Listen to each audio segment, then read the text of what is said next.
We're at Mr. Jones. Flo Rida is next to us. They're playing Whistle. Usain Bolt's the DJ. Migos is behind us. I'm in the helicopter thing that they like float over the club. We're fucking spending $200,000 in a night. None of the money's mine.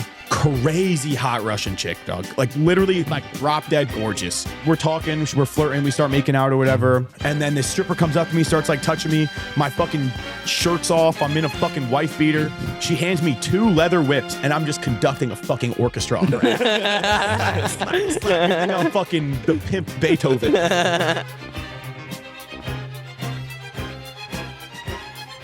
One of my homies and I started a podcast a long time ago. We did 2 episodes and he moved to Dubai.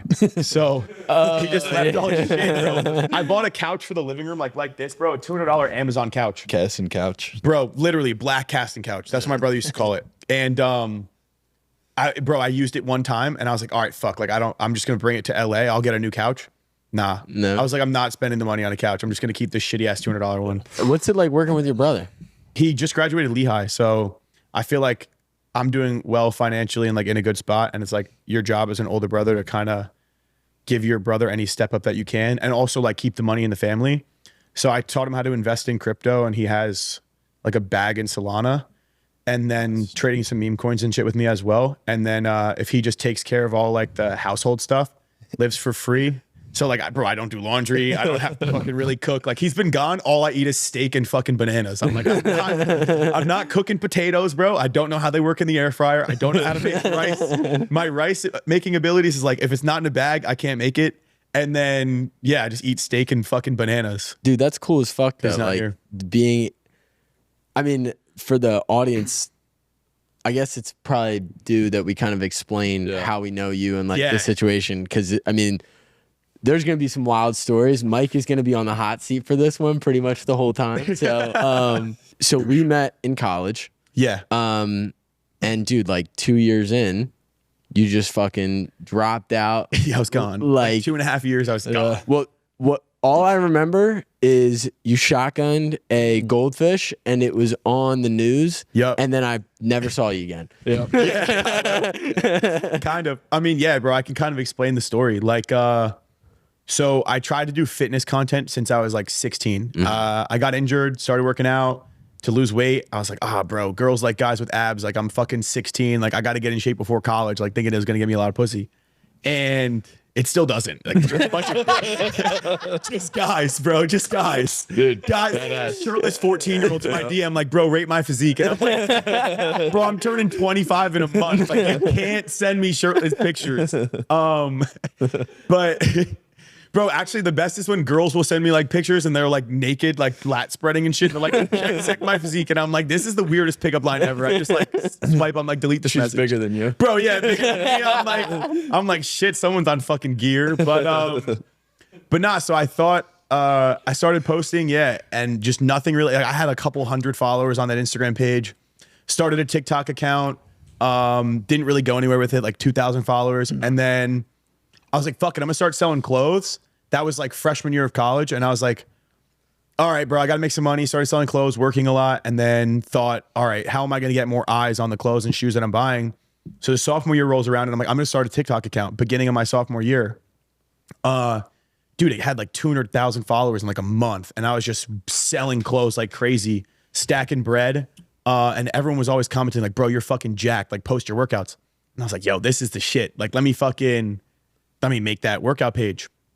So I made it and bro, instantly like fucking 10K. And that's when I was like, all right, we're drinking the fucking fish. My manager at LA Fitness, bro, shout out Chris, which how I got the job at LA Fitness is hilarious. I'll go into that after this, I guess, because it's funny as fuck.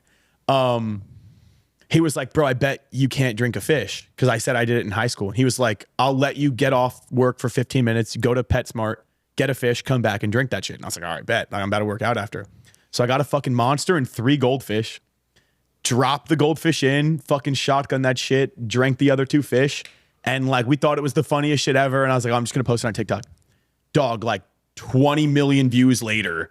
Like people are calling PETA, trying to get me expelled. Dude, I remember that. Bro, the news hit me up and they fucking, bro, some chick at FGCU lick my balls. She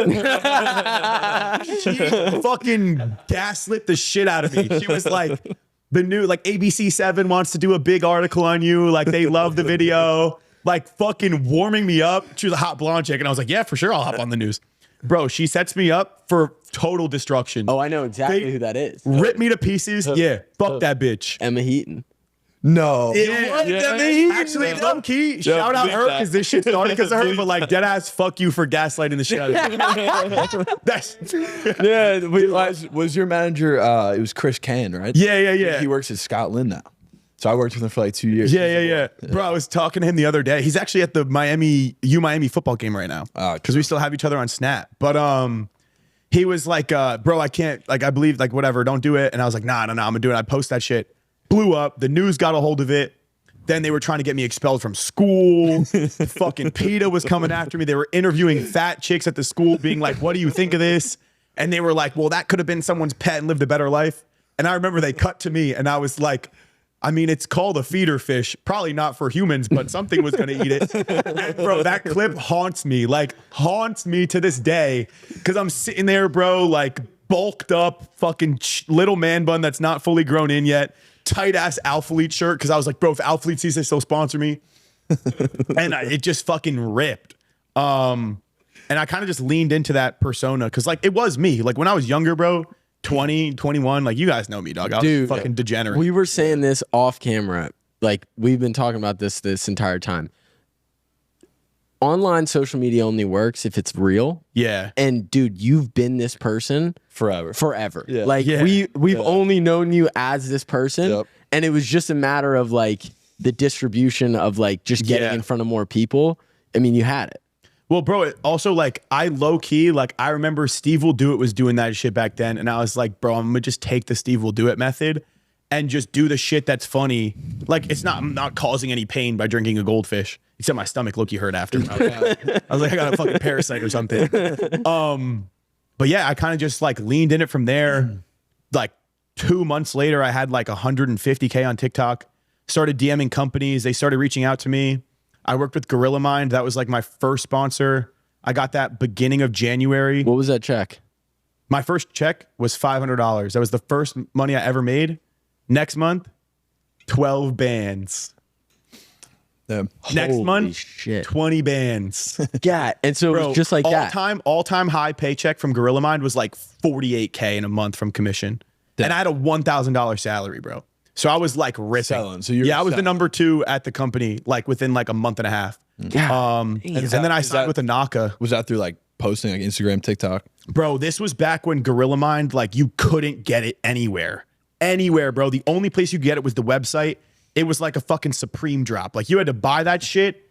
And if you didn't get it, it was ripping. And I was just like, bro, I remember there was a point on TikTok when I was doing the whole like fat shaming, crazy workout, crazy story type shit.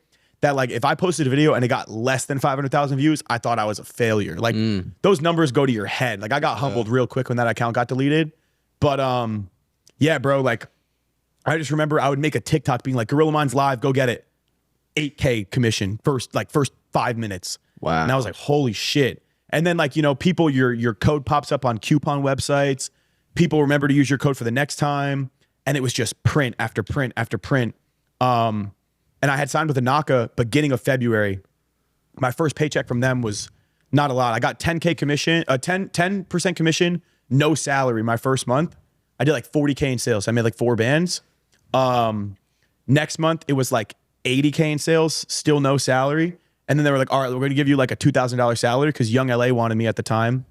And I was like, all right, like I'll stay. And I was super loyal to them. Like for me, like something about me is like, bro, I'm loyal to the day I die. Like if I fuck with you, I fuck with you. It doesn't matter about the money. I'll make the money somewhere else. If I appreciate the brand, I'll stay. And like they were my family, bro. I mean, we had a falling out, but like I still wish the best for them, you know? It was kind of from like 2016, 2014, like that whole movement out in Houston really started to pop off. Like I used to watch Shawley shit back in the day, Max shit, Christian shit. What did you know that like that was a target? Bro, no. Like I think that if you go into social media with a goal of becoming famous, it will never work because you're doing it for the wrong reasons. You need to do it because you love it. And I remember, bro, I'm sitting because I dropped out the middle of my junior year of college, but I wasn't actually a junior. I was still a sophomore, like credit wise, because I was fucking retarded. But like I remember like You say when we that, were though, pledging, dude, dog, I you had were- 6 credits during pledging. But dude, Yeah, you no. were grinding though. You were working, but You were- you were so bad with working wise, yeah, I didn't care because I knew I wasn't going to finish college. My mom knew from the jump I wasn't going to finish college. Like when I was in high school, my mom tried to get me to become an electrician. I went to culinary school for 2 months. My mom wanted me to do elevator engineering, like all that shit. She knew school was not for me. Even in high school, I didn't fucking pay attention. He But would show me his grades and it would just be like 0. Like it just like not one assignment on like nothing. we were in English together, freshman year, English together. I got a D in English 1. Do you remember? You failed English 1, bro. I speak English. Remember we were in the wrong English class for like 2 weeks. Yeah. Yeah, we sat in the wrong class for like 2 weeks and just didn't. Because we just kept going to class together because we were in the same class, but we went to the wrong English class for 2 weeks. They were like doing attendance and they were like, "You're not in this class." We pull up to the other class and they go, "Where have you been?" And we're like, English class across the hall, bro. Our bad. Which low key turned out to be kind of a dub to go to the other class. It was. But yeah, I remember in college, like I did valet probably 4 or 5 days a week. I worked security 4 to 5 days a week. LA Fitness first thing in the morning from like 5 a.m. to like 11. Then maybe I would decide to go to class or I'd go to the thrift store and buy clothes. Yeah, I did front desk at LA Fitness, kids club at LA Fitness, personal training at LA Fitness, personal training in the UV gym, fucking valet, security, reselling clothes and shoes, and then I'd sell my Adderall. I was a plug. Bro. Listen, customer. I was a customer, and I'll just say this. Allegedly sold out. Allegedly, I might have allegedly taken this one specific night because it was I think we're past the statute of limitations. This is like 25 years ago. Oh yeah, true. But dude, your shit was like Crack. Dog, because I kept telling them, I don't feel it. I was never taking a single, I've taken one Adderall in my life, bro. But that's how I got the job at LA Fitness.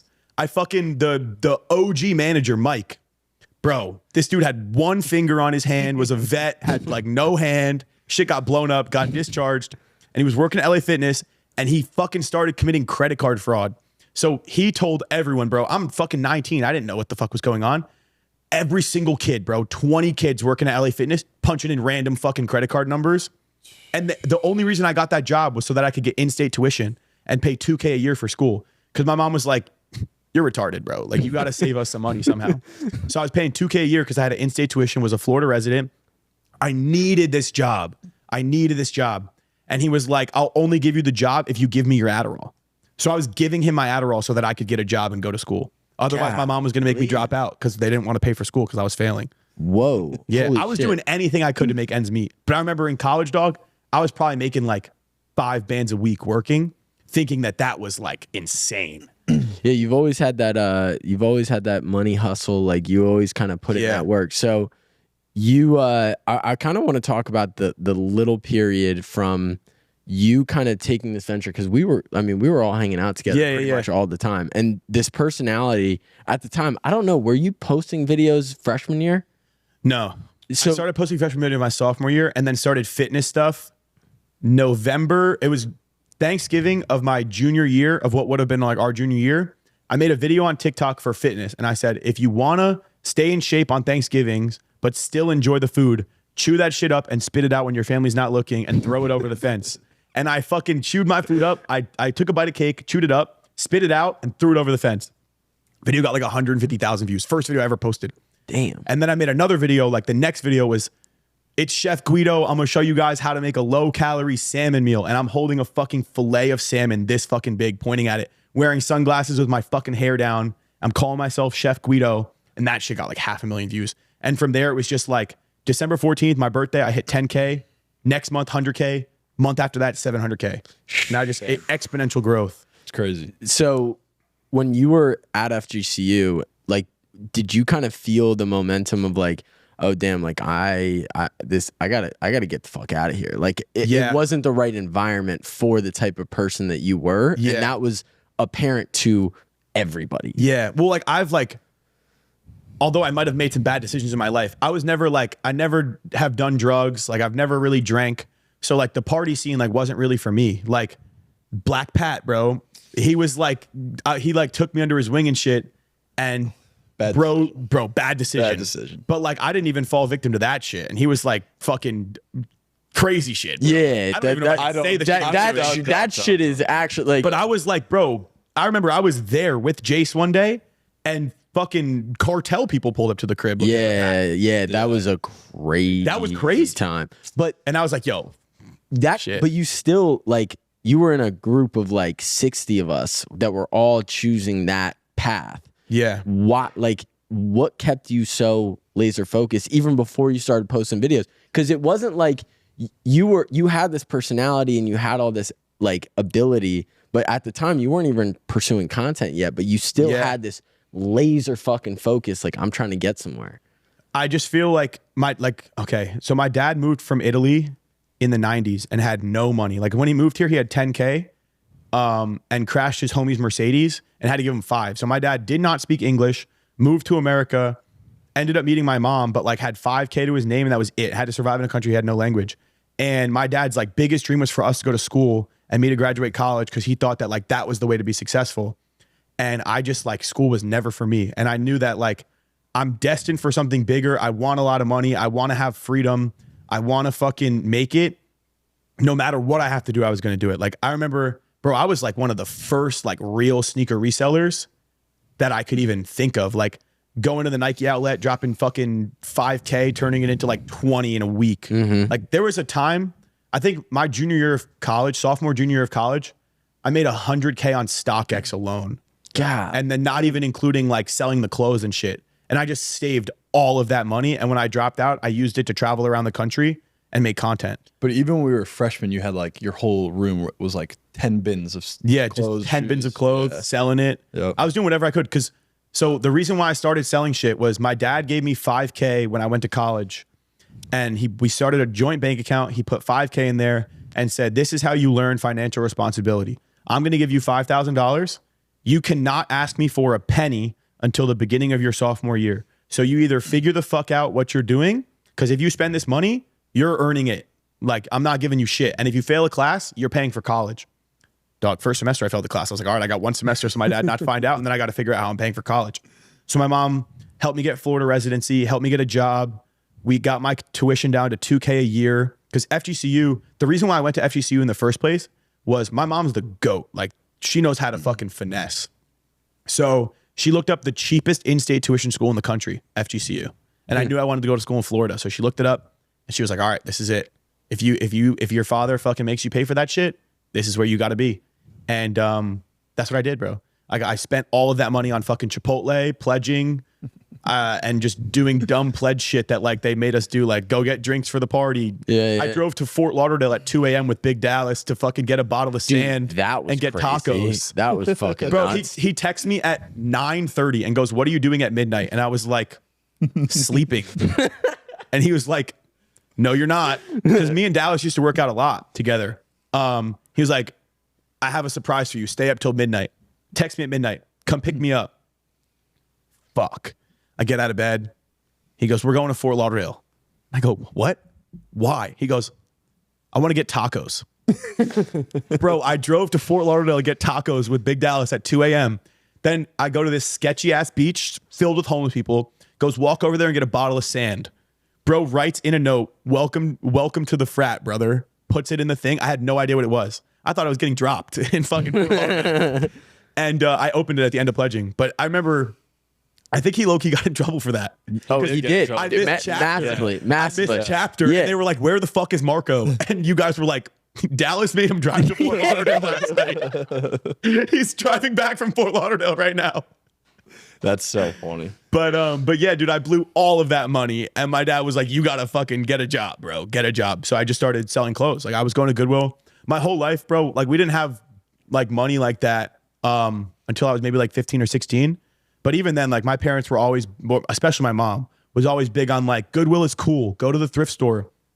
Like get your clothes from the thrift store. It's super cheap. Like you save a lot of money. And my mom made it like this fun experience to go thrifting. Like what would have been like, not embarrassing. Back then it would have been like embarrassing. Like you're getting all your clothes at the thrift store when you're in fucking 5th, 6th grade. But in college, it was cool, bro. Everyone was like, "Bro, I love your style. Where'd you get that?" And I just realized like, what do people with daddy's money like? Alcoholic clothing. So I would just go get any beer shirt I could find, any college thing I could find. I started an Instagram page, went to every single Pike frat, followed all of the Pike guys, went to all of the sororities, followed all of the sorority girls on this account. Like they'd follow me back. Some of them would follow me back and just buy clothes off me. And I had like, I don't know, 5,000 followers on that page. I would just post a picture of the shirt, say like $20. People would DM me and I'd fucking send it. You started a whole movement at FGCU for that. There was like, you created an entire like kind of semi-competition in there because like Jim Gibb, those guys kind of came right behind you. And they were all doing it too. And I'd go to Goodwill bins. I'd get shirts for like 20 cents, shoes for like $1. And just flip them, bro. I would get anything I could that had value and just try to fucking run it up. We get to the point where you got this bread, you make this move to Houston. Yeah, because I was working with Anaka. And at that point, bro, like 3 months deep, I'm doing like 100K in sales a month. I got a salary that was like 2K. And then I negotiated like 20% commission. And then I just kept negotiating more and more as I was selling more and more. And it got to a point where like over a 2.5 year span, I did like 7.5 million sales at 20% commission. Well, and he told me, he was like, how much are you making? I was following behind the scenes from just Shawley's perspective when he started Anaka. You know what I mean? Like just watching the content. And that company, I'm going to like gas you up. Like that company did not take off until you started pushing their shit. Like I'm not even lying. Bro, I remember at one point I was doing like 50% of their sales or more. That's what I'm saying. And that was crazy. But I was getting fucking paid, dog. Like over my course, like the one thing I'll give Anaka, bro, like although we had our falling out, they really took care of me. And I wanted a lot of the reason why we ended up not working was I felt slightly disrespected over time. Just with some of the ways that things were being ran. But I asked for 15% of the company because I was like, okay, I either have to build my own thing and figure it out, or I need to be paid more because social media doesn't last forever. And either I'm compensated for the amount of work that I'm putting in and what I'm doing. I'm modeling every single piece of clothing. Every single Instagram post is that people identify like Marco with, but people thought I was the owner. So I asked for a percentage and we just didn't see eye to eye on things. And I ended up going to Young LA, but over my course of time being at Anaka, like 7.5 million sales at like pretty much 20% commission the whole time. I think my salary at one point was like 15 or 20K a month. So I was banking. And then Shawley was like, yo, you just drop out. So I dropped out. I met my best friend, cousin, crypto, Josh. Yeah. At ASU. He's from like Australia or something, right? South Africa, yeah. But I owe him a lot of the reason why I dropped out. Because we're sitting on the couch next to each other. I'm afraid to pull the trigger to drop out. He looks at me and goes, Italian, I just dropped out. And I go, what? And he goes, I just dropped out. I look at him, I go, fuck it. I open up my laptop, withdraw from all of my classes. They're like, yo, you have to fucking come into the office to like withdraw from the last one. I just closed my laptop and go, I'm not going back. Damn. I just didn't go back for like 6 months. I slept on his fucking couch. He like took me into his crib and like let me sleep at his crib. Or I'd sleep at my ex-girlfriend's house at the time because she went to ASU. And like then I'd go to Houston and stay in hotels for like 3 months. Go back to Jersey. But like there was a time where like I was in hotels for like 2 to 3 weeks at a time, travel 2 to 3 weeks at a time, going back and forth between Houston and ASU, New Jersey. Maybe I'd stop back in Florida. And then I just moved into an apartment in Houston. I just said, fuck it, I'm done. I'm leaving. What was the kind of like education, not like real education, but like the education of being around all those like, you know, industry makers in a sense with like Christian and Charlie and those guys? You learn a lot about people on and off camera, I'd say. And I'd say that also people don't respect you or value you unless they have a reason to respect or value you. Social media in general is like a very superficial world. And I run into this problem a lot where like, I genuinely just want to have fun. I want to stack guap. I want to bring my little brother everywhere with me. I want to retire my mom. I want to leave an impact on people, and I want to have fucking fun and travel. And a lot of the times it's how much money can I make from you? Who can you connect me to? What connections can I make through you? How can I kind of use you for what you're worth and then like move up to the next level? Where for me, like, I feel like what's been best for me the whole time is just staying true to who I am. And I'll see a lot, like the people trying to pretend to be someone that they're not, don't make it very long. And the people that are actually fucking themselves, they usually do pretty well. Did you see a lot of smoke and mirrors when you were there? Yeah. And is that why some of those people, we don't have to get specific, you feel like they're kind of starting to tail off slowly but surely? Yeah, I think a lot of it is also like you can only keep up. Like, there's a reason why actors act for like 6 months in a movie and then they change their role. They go to do the next movie. It's like you can only pretend to be someone for so long. And a lot of the times, like, these people just can't pretend to be somebody that they're not for this long. Like, your true colors show. And like for me, like I said, man, I just want to have fun. I'm 24, turning 25 next month. I don't want to have a fucking kid till I have 10 mil in my bank account, earning me interest every year. I just want to live off the fucking interest and then continue to work and build my own brands. But like, if you have 10 mil at 10% growth, you're not spending $1 million a year. So that shit's just going to compound and keep growing. And if I can work until I have fucking 10 mil, I don't have to worry about shit. I can have a kid. I can drive whatever car I want. I can have whatever house I want. I can go to whatever country I want to go to. And I can bring my brother everywhere with me. I can retire my mom and dad. I can do all the things I've always wanted to do. And that's like the number that I put in my head, 10 mil. The second I have 10 mil, I'll still continue to do social media. I'll still continue to post and have like whatever, but it's going to be a lot more of like, come with me to this country. Enjoy this part of my life doing these funny things. It's not going to be like this like regimented, if that makes sense. Yeah, dude, that's awesome. What was the whole LA thing like for you? I went to Young LA after I left Anaka. I pretty much just told them like, yo, I make this much a month. Like, I want to make that much a month. And they said, okay. And I was like, all right, like swap one for the other. And they were like, but you have to live in LA. So I moved there, and then it just wasn't what I was expecting at all. I went to a company with 700, 800, 1,000 athletes compared to being at the company where like I was the only like recognizable face and like pretty much like the essentially one of the faces of the brand. And I couldn't expect to go there and get the same exact type of treatment or same exact type of like impact. So I just felt like I went from being a fucking huge fish in a small pond to a small fish in a fucking ocean. Yeah. And it just wasn't for me. Like, I'm someone that thrives on individuality, thrives on being like the one that makes the path, not the one that follows the path. And when I was there, like just living in LA in general, like it was the darkest place I've ever been in. Like, for me, like I said, like my goal is 10 mil, but like I would rather make less and be happy than make more and just feel so alone. And like my brother was still in college. I had a couple friends, but like they didn't live near me. Everyone kind of grows up at their own rate too. So like I had some friends that I was really tight with in Houston, but like they all have their own things going on. Like I can't expect them to like hang out with me all the time because I'm lonely. And yeah, I was just in a pretty dark spot. Like I just felt very alone, very kind of like empty and unfulfilled. And it was hard for me to post content because like when you're in a dark place or you're in like a spot where you're just not happy with the way things are going, it's really hard to be on top of your goals and things. So like being in good shape is hard. Like I was on steroids for a couple years and then I quit taking steroids. So I went back to being natural. But like, bro, being on steroids versus being natural is a completely different fucking world, bro. It's you go from feeling like you're indestructible to feeling like a fucking bitch. Did you have any side effects? Yeah, dog. That's why I stopped taking gear. My back broke out terribly with acne. It was just the biggest insecurity I've ever dealt with in my life.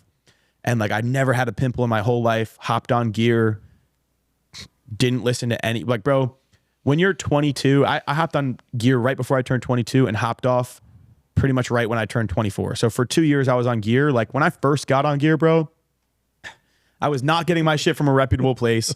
I was a fucking dumpster fire of whatever the fuck I could put in my body. I was putting in my body just to be a fucking human science experiment to see how it would affect me.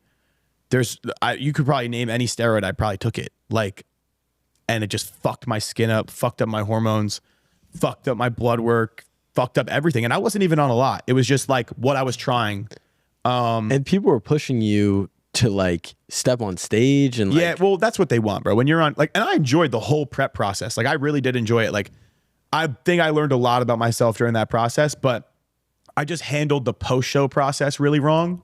And it's just something you kind of have to learn. Like you can't just hop off gear. You can't pull the gear out right away. You got to still stay on your diet. Like I was eating 1,200 calories a day or less, bro. There were some days where it was like, let's say it was a rest day from the gym, no carb. Like when you're coming out of the show, 800 calories and it's fucking asparagus and lean ground turkey breast. Crazy. It sucks, bro. You were a giant too. Yeah, bro. My biggest weight was like 248.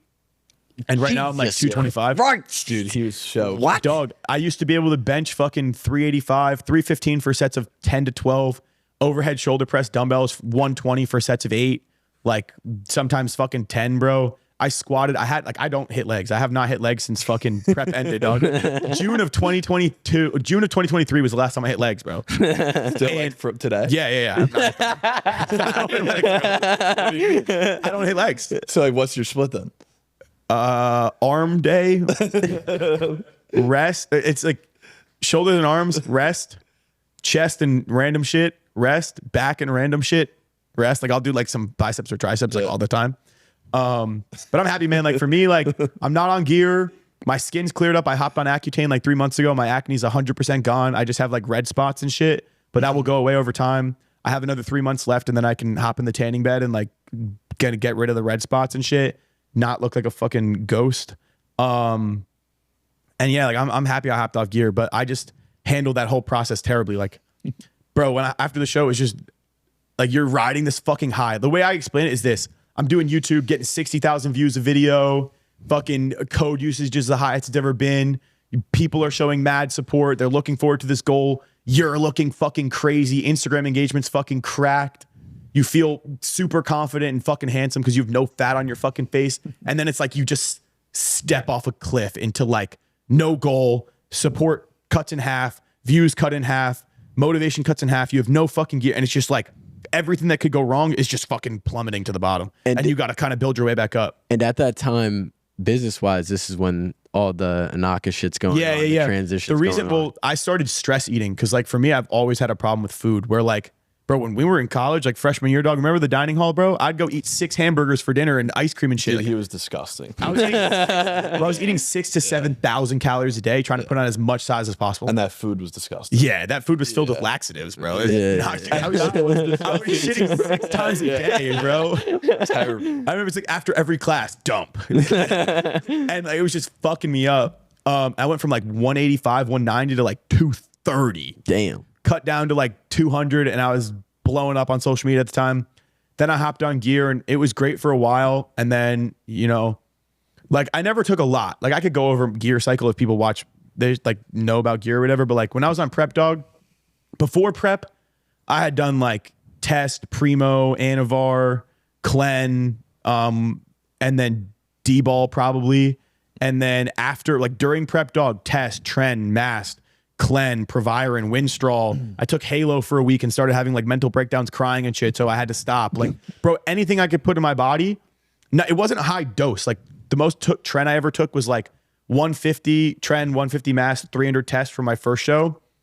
And I looked crazy. And then we had 3 weeks to my next show. So it was 300 Test, 300 Mast, 300 Trend, Proviron, Winstrol, Clen, and then you're taking like hella health supplements. It's expensive, bro. People hop on gear and they're like, oh, bro, I'm just going to take a little test.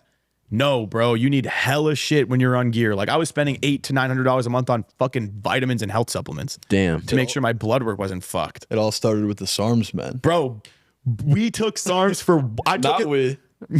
You gave it. No, my first arm cycle was because of his ass too. Bro, he was over there pushing it. He was like... He told me to take rad. I put that shit in my mouth one time. I never took it again. At Total Nutrition. That's not true. At Total Nutrition. He'd take you in there. No, bro. He got me the liquid and I was fucking puking. Jesus Christ. Yeah, no, liquid was no good. Bro, I'm not even kidding, bro. I'm not even kidding. For maybe like, I think the whole time I took it was like 2 weeks. No. I never finished the bottle. I still have it. That time, there was multiple attempts at this. LGD. I never took LGD. But put me on a lie detector test. I'll tell you everything I ever took. But nah, bro, that was the most disgusting shit ever. I was like, oh my God, I'm never taking this again. Yeah, the liquid too, it's like... It's completely diluted, so it didn't even work anyway. Yeah, it didn't fucking work. It was all scam, bro. There was like crystals in there. Do you remember like the crystals that would come out? Bro, I just remember that it was definitely not evenly distributed. So it was like one day you're like actually getting it, and the next day you're not getting any of it. Jesus, like none. And it was just like, oh my God.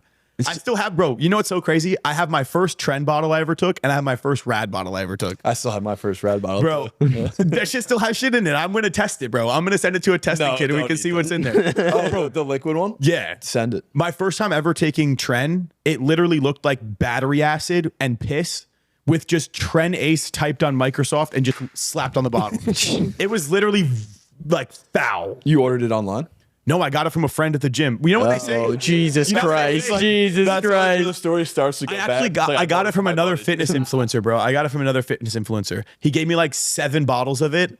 I took like maybe half a bottle and I was like, I'm done with this, bro. Yeah. I'm done with this. It was like, bro, you start getting like schizophrenic thoughts. You hear people like, well, I was broken up with my ex-girlfriend at the time. And I used to just have dreams that like 9 big ass cock black dudes were railing her. And it would keep me up at night. And then I would just hear Migos in my head, like, white colored t-shirt in my fucking head. Like I'd come from the club and it would just be like 17.5 plain colored t-shirt, white. And it was just like in my head, I could not sleep. And then you start getting like sweats where like you'd wake up and your full body's wet. There's it looks like a crime scene happened in your bed. It was so bad. It was so bad. And like to any guy, you smell like piss, but all the girls love it. Because of the trend? Yeah, bro. Oh my God. I was in Miami, bro, at the time. Men hate the smell of Tren. Women love it. It's called Tren pheromones. It's a real fucking thing. And I took this girl home from the club in Miami. I'm in the club. We're at Mr. Jones. Usain Bolt's the DJ. Migos is behind us, bro. Crazy. Guy? Yes. It's the DJ? Yes, bro. He's assistant DJ at the fucking nightclub. Bro, Flo Rida is next to us. They're playing Whistle. Usain Bolt's the DJ. Migos is behind us. Crazy full circle moment that they were keeping me up like nights before. And there's this stripper, because at Mr. Jones, they have strippers and shit and poles in front of you. I'm in the helicopter thing that they like float over the club. We're fucking spending $200,000 in a night. None of the money's mine. And we're staying at the Hard Rock Hotel in Fort Lauderdale. So it's like a 40-minute drive. Crazy hot Russian chick, dog. Like literally like drop dead gorgeous. She's like, we're talking, we're flirting, we start making out or whatever. And then this stripper comes up to me, starts like touching me. My fucking shirt's off. I'm in a fucking wife beater. She hands me 2 leather whips and I'm just conducting a fucking orchestra. I'm fucking the pimp Beethoven. And bro, she's like, yo, you want to go home? And I'm like, yeah. She's like, how far's your hotel? And I'm like, yo, I can't fumble this bag. I was like 10 minutes, bro, 40-minute drive later. She's like, oh, let's take another shot before we leave. And I'm like, all right, bet. I'm like, oh, I'm finna fuck. No, we get 5 minutes away from the hotel. Ooh, nah, this is not happening. Ooh. And I'm like, yo, roll down the window, roll it. Ugh. Pukes in the fucking Uber, dog. Pukes in the Uber. And I'm like, all right, I'm definitely not fucking this chick. Like, I'm blackout drunk, she's blackout drunk, and I'm still not drunk enough to fucking make this big of a fucking terrible decision. Like, #1 rule I have now, I'll never hook up with a drunk chick, ever. You gotta be sober, because I don't want you being like, oh, I regret that shit. Yeah. So I take her back to my hotel room. We walk into the fucking Hard Rock. I'm like, yo, come to the room. You can shower. I'll give you a t-shirt and get out. She leaves her phone in the Uber. Oh. I have to Venmo this guy $300. I take her up to the room. She's showering, still trying to have sex, being like, come in the shower. I'm like, no, leave me alone. You're fucking disgusting. Like, you're gross. And then, so she showers, whatever. She lays down in bed. I'm like, nah, take your shirt. Take this shirt, bro. So I give her an unreleased Anaka shirt that I had to promote the next day. So I was low-key pissed. I call her an Uber, walk her out. She leaves. I get a text in the morning. Do you know where my dress is? Bro, this dress was covered in puke the night before. I threw that bitch off the balcony to the pool. Bro, she left her fucking $2,000 Saint Laurent dress in the room. That shit is floating in the pool when I look down. Yeah. She's like, I had to get my phone from the Uber. He called my friend. We picked it up. Like, do you have my dress? And I was like, nah, I haven't seen it. I was like, I was like, maybe you left it in the Uber. And she was like, no, I didn't. And I was like, oh, maybe you did. Like, bro, that shit's floating in the pool. I'm looking at it. But yeah, dude, there are some crazy fucking stories. But you just feel it when you're on Tren, circle back to the Tren shit, you just feel so confident. Like, you're unstoppable. Shit I would never say to girls. They're just eating it up. Like, shit I would never do. Just like, you just love it. Like, you feel like I've known you for a long time, and I'd be curious to know what you would say that you would never say to girls before Trent.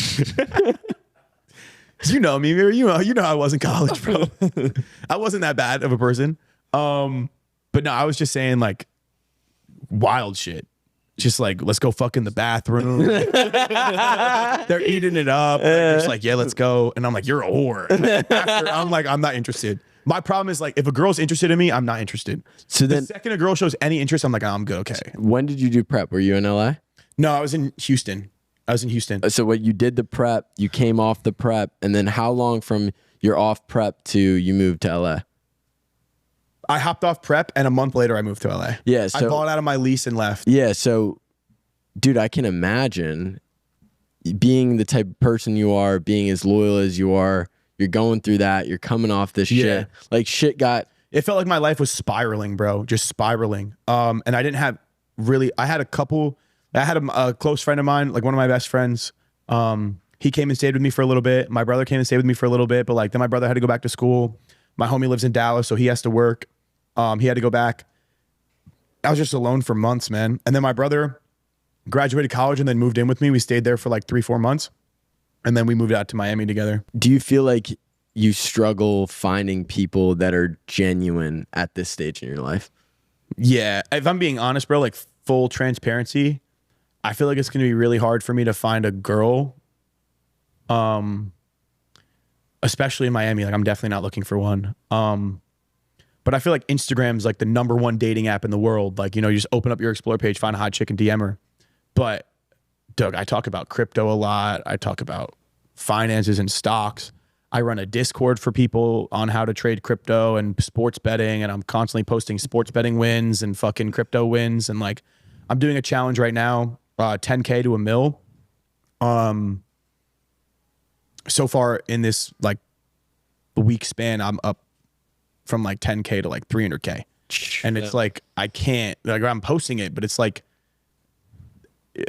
dog, the gold digging in the DMs goes crazy when you start posting like P&Ls, like profit and loss statements. Yeah. And it's just like, you're doing a challenge like that and women are like, oh shit. Do you think you're going to stay here for a while? I would like to stay in Miami for maybe a year and a half. And then I'd like to live in Nashville. Yeah. I feel like that's where you're going to find a girl. Yeah, maybe like a nice little Southern country girl, like nice hot blonde. Yeah, or I'll go to Colombia and find a fucking big booty Latina. That'd be the day, bro. Love the Latinas. Like yell at me in Spanish. I don't know what you're saying, but it's so hot. I'm just gonna laugh at you and be like, ha ha ha.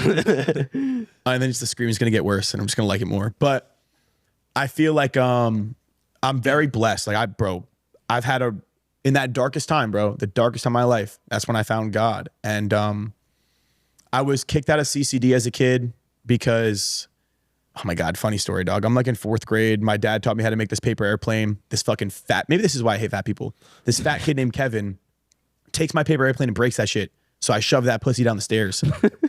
And then I was always getting blamed for shit this kid did. Like, don't get me wrong, bro. I was doing some bad shit. I was like a dickhead little kid. But I got blamed for mad shit and I just yelled at my CCD teacher, who was like this practically nun lady. I was like, fuck you, bitch, you're going to hell. They kicked me out. And after that, it was just hard for me to like put my faith in God. And when I was at my like darkest time, dog, I started reading the Bible. I felt so alone. And I remember, bro, oh my God, I'm getting fucking chills thinking about it. I'm reading the book of Job, which is essentially a story about this man named Job who had everything, bro, had 9 daughters, 7 sons, thousands of sheep and ox and everything, and these beautiful houses. And the devil comes to God and says, the only reason why Job is following you is because you've given him everything. And he says, okay, take it. You just don't take his life. So he kills his family. And then God says he still, the devil says he still hasn't said anything. He's saying this because he still has his animals, and he kills his animals. And then he makes him sick, and he takes his health. And Job is dying, and he's covered in rashes. And he realizes that, what God takes from you, God can give you. And if you're going through a hard time, you just have to have faith in God that he has a plan for you.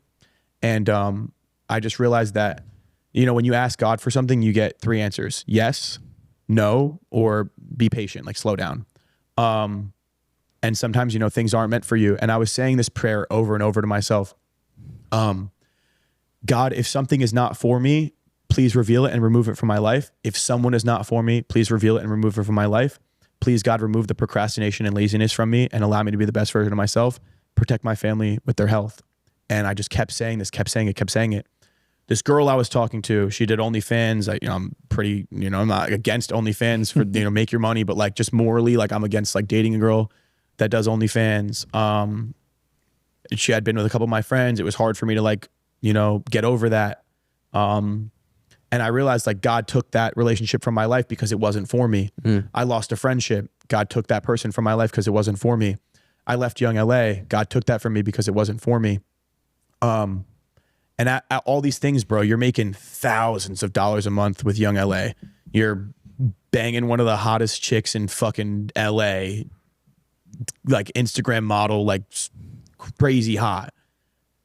And it's just, you realize that you're doing all these things for like self-fulfillment, and you're getting all these things for the wrong reasons. And I feel like deep down, you know, when someone's giving you it, like if God or the devil is giving you these blessings. And I just realized like all these things are just coming from like deceit and like not really what's for me. So I gave it all up. I left Young LA. I left LA. Me and that girl stopped talking. I had a friendship that like didn't work out. He ended up scamming some people that I know. But after all these things, man, like my life's gotten so much better. And my Instagram got deleted today. Like people were targeting me because of the crypto shit. And I realized like, this is probably God telling me, slow down. You know, you're posting all these things, slow down. I'm not worried. I'll get my Instagram back. And if I don't, I'll figure it out, bro. I'll get it back. I'll figure something out. Yeah. And I just realized like, you just kind of have to have blind faith that no matter what, everything's going to work out. And after I've just given my life to God, like I'll joke around, I'll say some funny stories, I'll indulge sometimes, but like deep down, like I know, like put your faith in God, in his timing, you'll get the things you want. And ever since I've done that, dog, 6 months ago, my Instagram got deleted. 7 months ago, my Instagram got deleted. Mental breakdown, crying. I'm going to get a real job. I'm done with social media. This time, woke up. It is what it is, man. I'll appeal. Maybe I'll hit my manager up. Maybe I have to pay someone $5,000 to give it back, but maybe it's God just telling me slow down. Just go about business, man. Kept posting TikToks, went back in Discord, did my Discord shit, traded crypto. If I get it back tomorrow, I get it back. If I get it back the next day, I get it back. But like, slow down. You know, you can laugh, have fun, whatever. But at the same time, like, don't stress it. He'll take care of it. Just leave it up to him. Dude, thank you for sharing that. Yeah, that's some real shit. Yeah, I'm telling you guys straight up, like I was never the guy that was like God this, God that, until you realize like, and it doesn't have a timing for everyone. Like you can't go looking for it at the wrong time. Like you have to need it, and God's there when you need him. It's funny that you said that. 3 weeks ago, I felt like I was just in this like hole, like mental hole. Cause I feel like when you're in this game, like we're in social media, we're obviously in this podcast, like we're working for something, but when you're in this phase of kind of hustling and always pursuing something, when you don't have God in your life, like, and this is somebody that went to church every single Sunday and lost that in my life through college. Like I kind of went to this godless place where I just didn't feel like he was there or guiding my hands in a sense. And I remember going to church and just like the worship was going, and I just started crying, and I wasn't sure why. Like it wasn't like I was really sad, but I just felt like I felt this rush of like, I can't. It's gonna sound crazy to somebody listening who doesn't experience this, but it felt like somebody put their hands on me and said, "Welcome home." Like, it's good to see. And I like, it hurts me even to, bro, like getting me, dog. My fucking shaved leg hair standing up. But to feel that,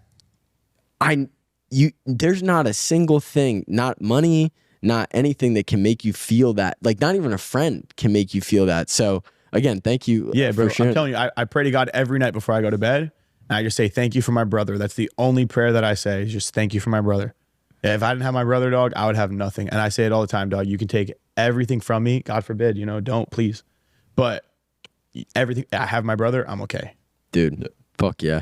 It's an awesome outlook, man. I'm happy you came back. I'm happy we connected again. Yeah, bro. I'm fucking stoked you guys are out here in Miami. Yeah. We got to link up a lot more when you guys are out here. 100%. We're out here like once a month now. So, but dude, something I saw a few months ago that I wanted to ask you about was the hot dog eating contest. Oh, the Glizzy Gobbler, dog. Come on, like, dude, that was crazy. I don't know. Again, I've known you for a long time. I know you can eat. So when I saw you on there, I was like, fuck yeah, dude, he's going to win this. Hammer it. I did bet on you, I tried to put $100K on myself. They maxed me out at $5. Everyone could only bet $5. Yeah. So how did you get into that? And dude, I can't believe you actually fucking won. Oh yeah, dog. So they hit me up. Like, I've been working with Prize Picks for like 2 years now, almost 2 years, or a year and a half. And I love them, dog. One of the best companies I've ever worked with. They're so fucking cool. I was just in Atlanta. Nelk Boys, my boy Chetty, Who else was there? Maxo Cream, Sketch, just mad people, bro. Like Chef Kuso, cool ass guy. Yeah. I've known him for like 3 years. That was the first time we got to meet in person.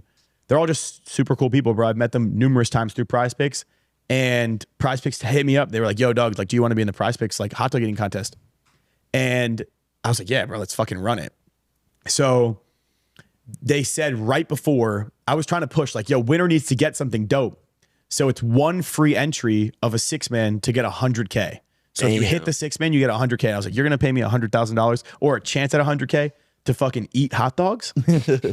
11 hot dogs down in 3 minutes, dog. I'm putting up prime Joey Chestnut numbers. Dead like 11 like doesn't sound like a lot at first, but if you think about it, dude, the bread, like, that's fucking crazy. Bro, I'm blowing everyone out the water. I was like, all right, bro, I got to slow down. So I ended up doing like 18 and 15 minutes, but I'm just enjoying them. I'm just like, hot dog.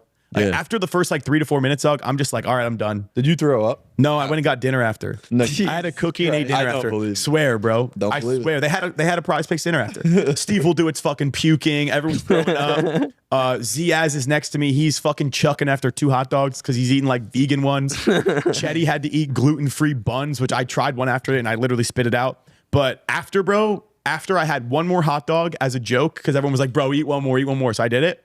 And then I had a chocolate chip cookie to like break up the fucking disgusting taste of hot dogs.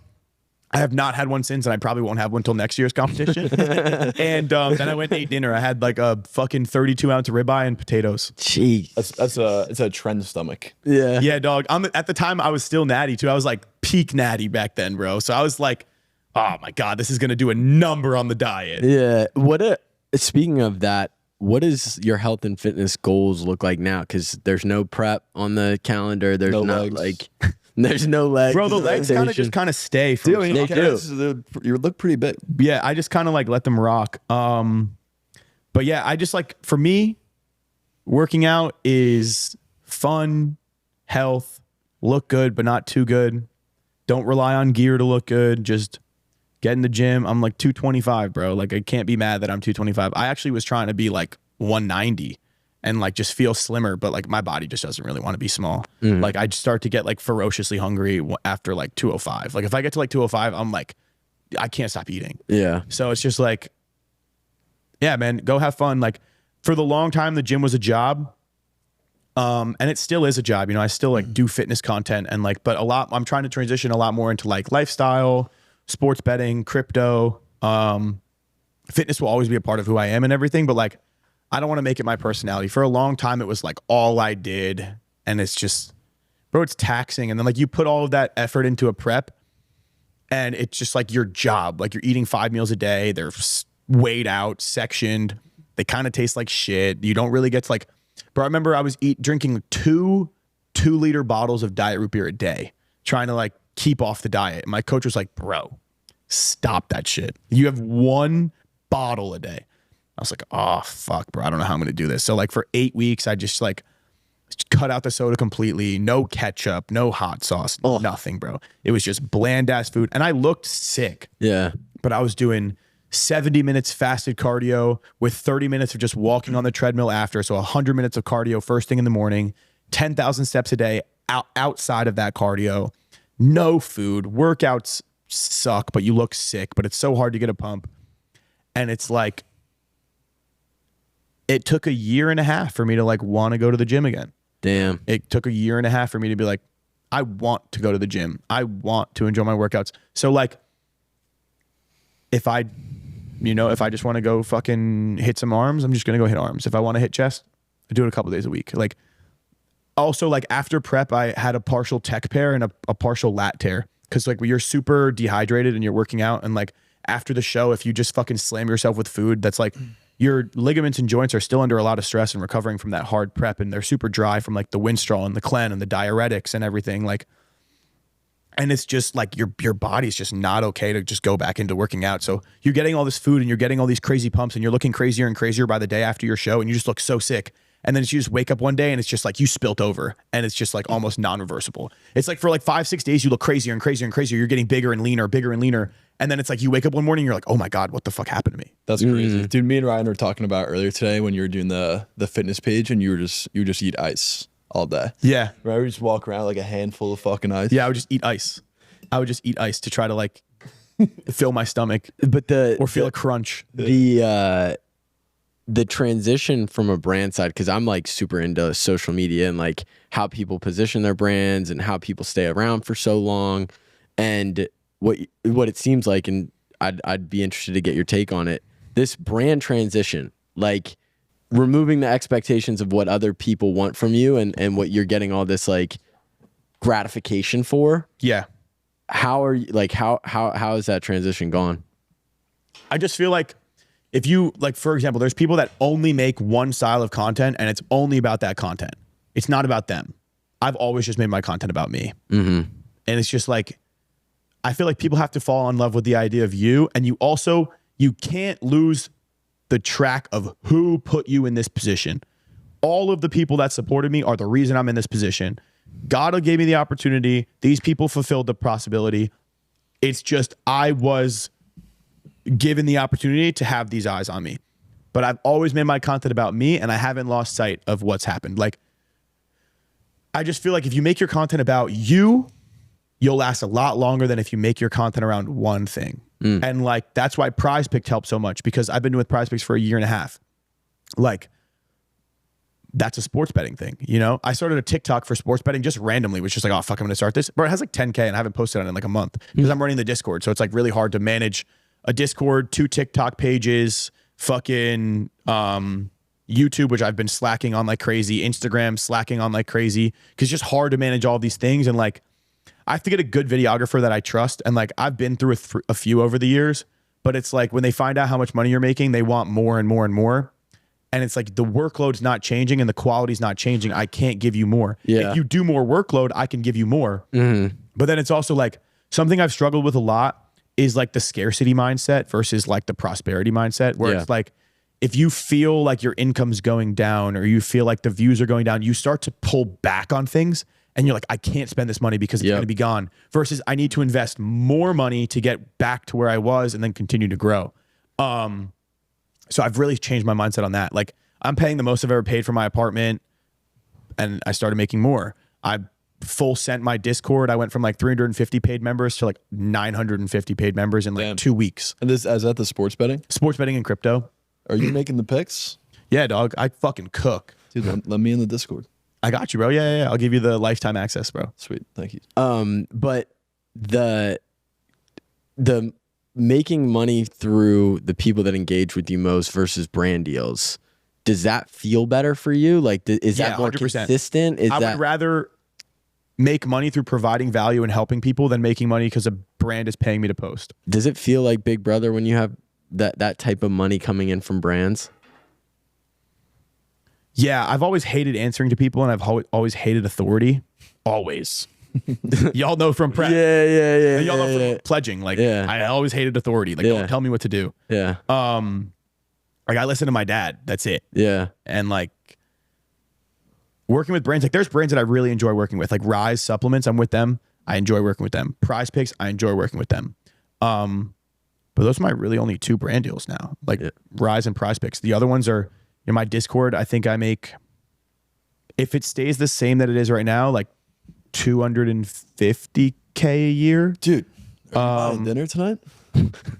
Yeah, we can get McDonald's, bro. Yeah. No. And then, you know, crypto, like I've full ported my bank account into Solana and Ethereum at like $110. Solana was like when I bought the most of it. What's it at right now? 260. Damn. It's so like 2.5x so far. And then it's, you know, I'm expecting Solana to go to like $500, Bitcoin to go to like 130K, Ethereum to go to like 6-7K. And I've been buying Ethereum for years. Been buying Solana for a while now. The biggest mistake I ever made was one of my homies, who's the biggest, like one of the biggest crypto influencers of all time, is begging me to buy $300,000 of Solana at $15. And I'm like, bro, I don't know. Crypto's like, I don't know about crypto, bro, whatever. Dog, it's 260. I would have had like fucking 4 mil. And I didn't listen. Going back to, I thought we were on a really good track with the conversation in terms of how you continue to scale your brand while there's this like very kind of roller coaster. It's like social media in terms of like creating content is a major roller coaster. So Yeah. what is that vibe in terms of knowing when to pull back and when to kind of go all in? It's just ebbs and flows, man. Like you got to kind of enjoy the high times, but with every, you know, up, there's a down. And like when you're in the downtime, like sometimes you just got to take a minute to take a deep breath and reevaluate, you know? Also, sometimes I feel like when you're doing really well, you lose sight of things. Like I'm almost 25. So I feel like although this podcast in the beginning, like I might not look that mature, I've definitely matured a lot from when I was fucking 19 and 20, 18 when we all met. And I just feel like your mindset on things has to change. Like I was very blinded when I've always been very stingy. So I've saved almost everything that I've made. Like I've splurged on some things like my car or like a watch or something, but I get all my shoes for free for years. I got all my clothes for free. So I didn't spend on that. I got a lot of travel for free. I got a lot of cool experiences for free. So like I've been able to save a lot of money.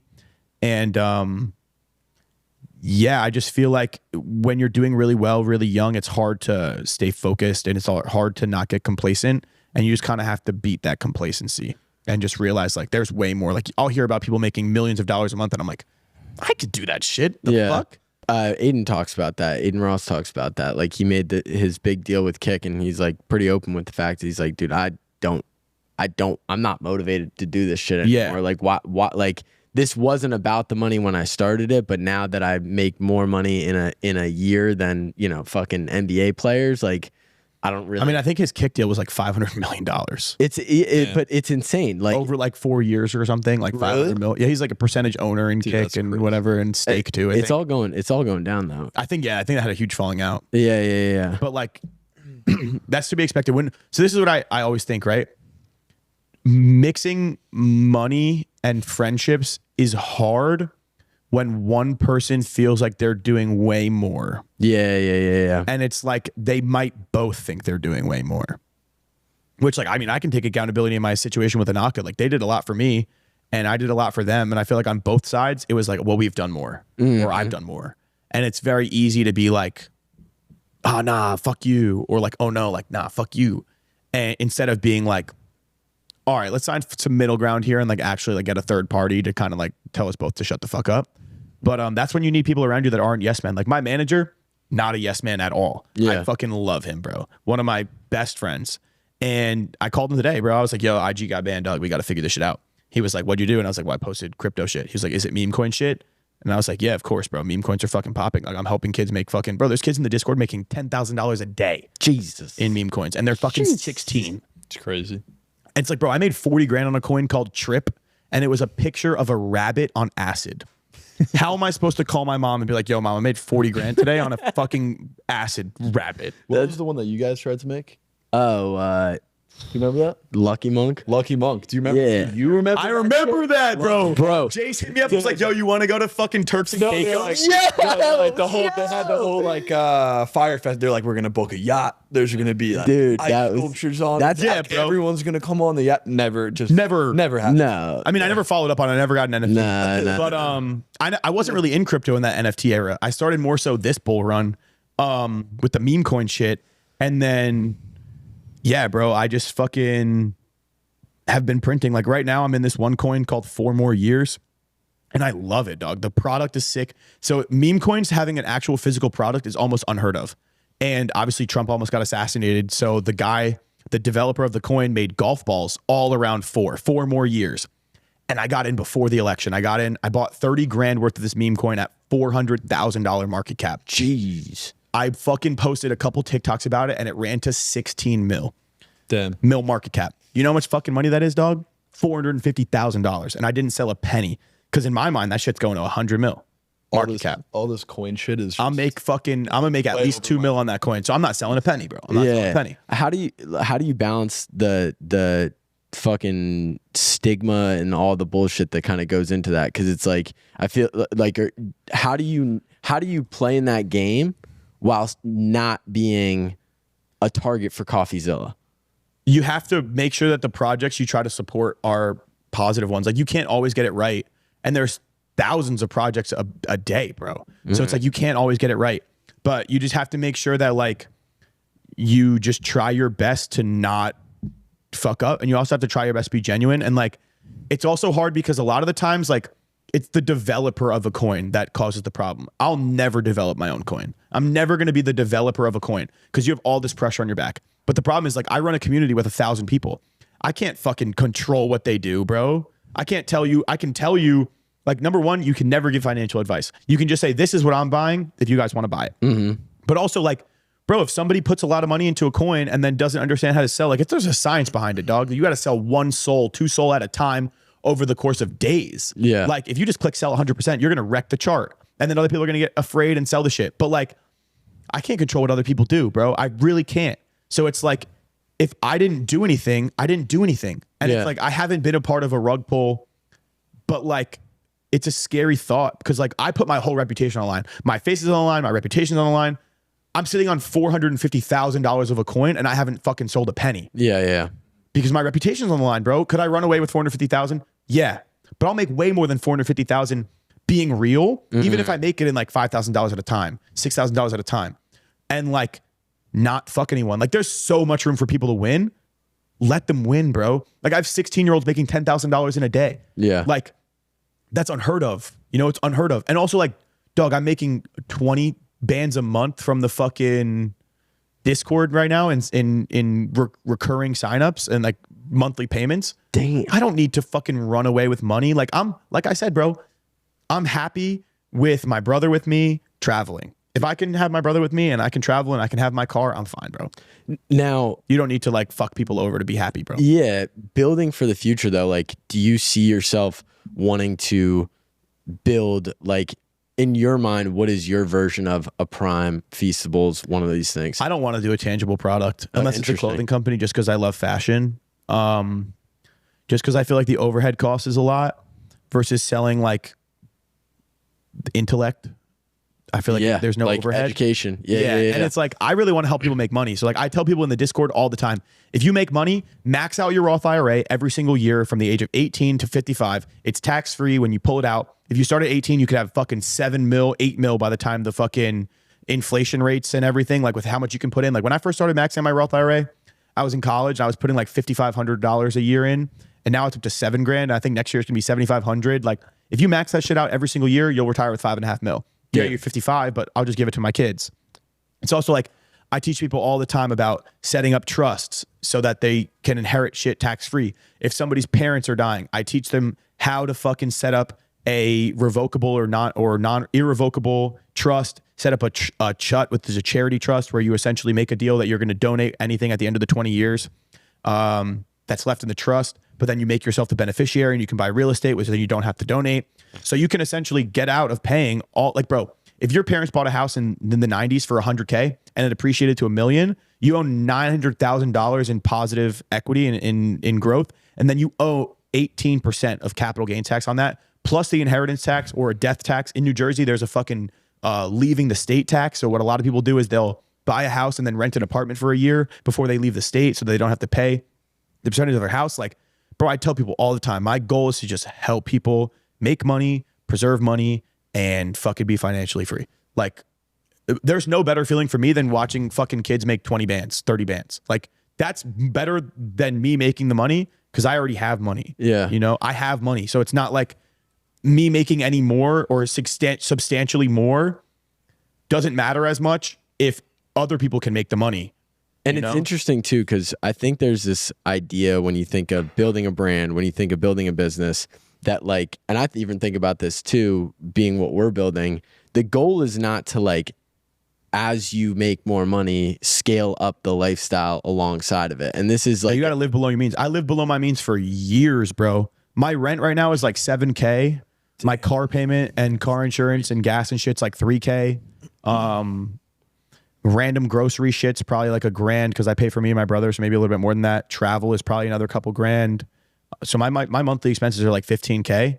But like up until maybe 4-5 months ago, my monthly expenses were like $6-8K.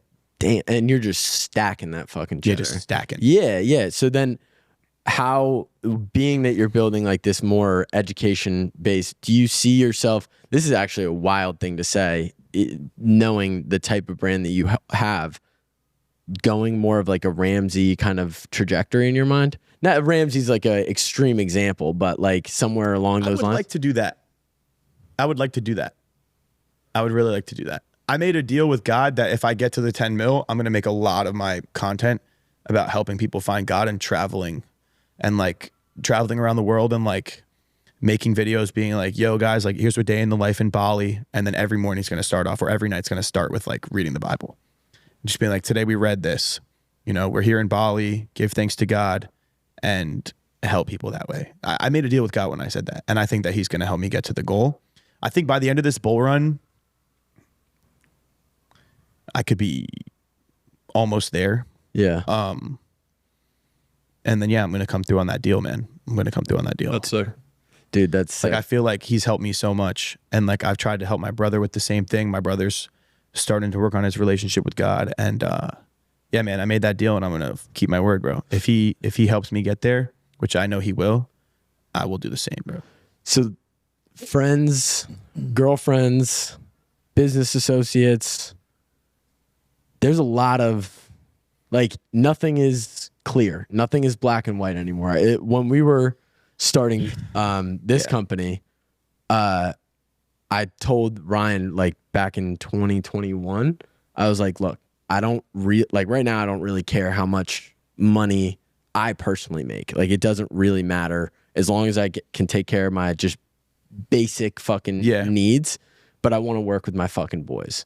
Because if I'm able to, if we have this ability, like I believe in manifestation, I believe in all that fucking shit.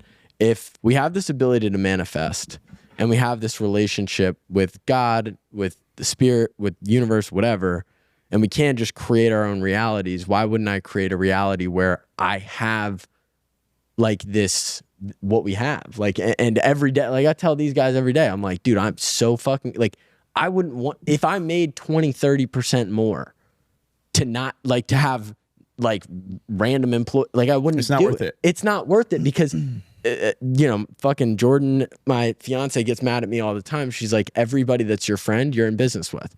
I don't have friends outside of my business. And the reason I did that is because anybody that I trusted, truly, I've always kept a fucking really tiny circle. Anybody that I trusted was the first person I hired.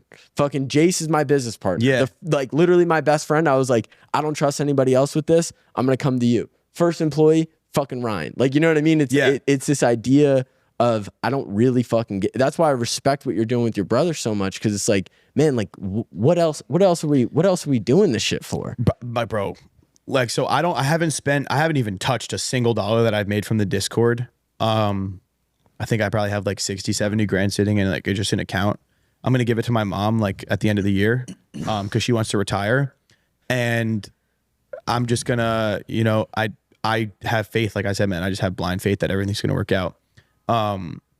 And just having my brother there and trusting him is more than enough for me. Like, I'd rather it just be me and my brother. Like, I would love, a huge goal of mine is to buy houses right next door for me and my brother and be able to have kids around the same time. Like, I'm not in a rush to have a kid. And like, I'm gonna be straight up, dog. Like, I haven't had a girlfriend in a long time and I don't plan on having a girlfriend for a very long time. Because you can't trust it? Nah, I just think that it's a distraction. Like, I think that having a girlfriend is a financial responsibility. It's a distraction. In your position. It's complacency. Yeah, 100%.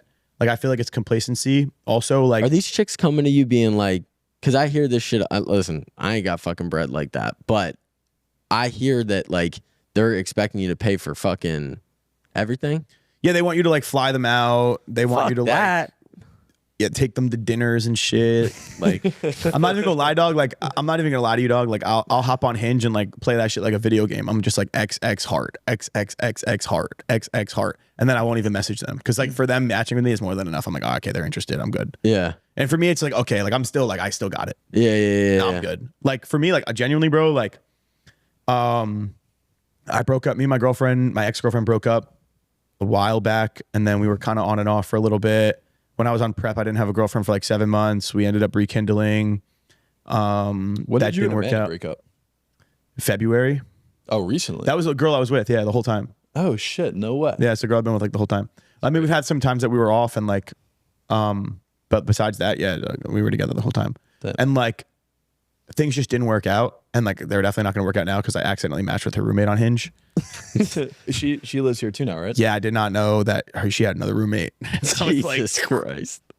and then I was like, she was like, my roommate has great things to say about you, and I was like, Oh, no. I had a heart. Oh, I was like, no. I texted her. I was like, yo, like I did not mean to do that, and she was like, fuck you. I wish I never knew you. And I was like, oh, nope, point taken. You're good. Damn.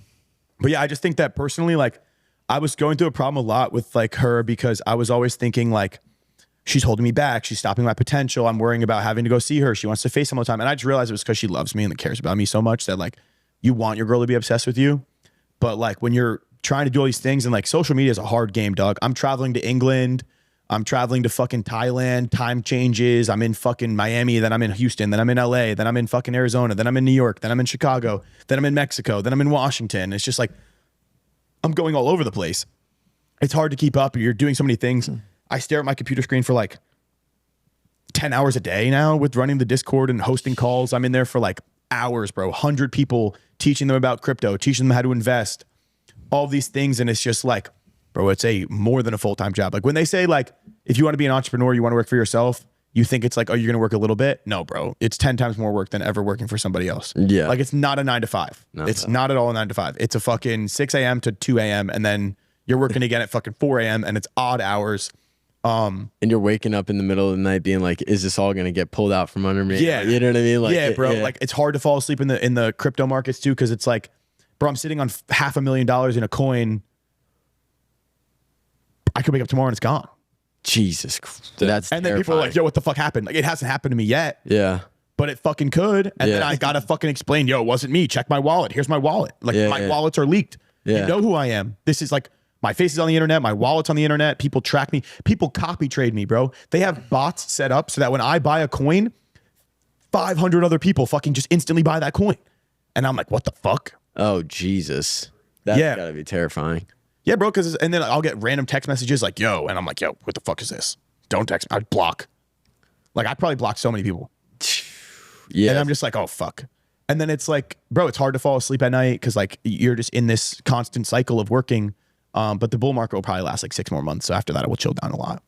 But I just feel like, yeah, bro, having a girlfriend is like you start to resent them because you feel like they're holding you back from things.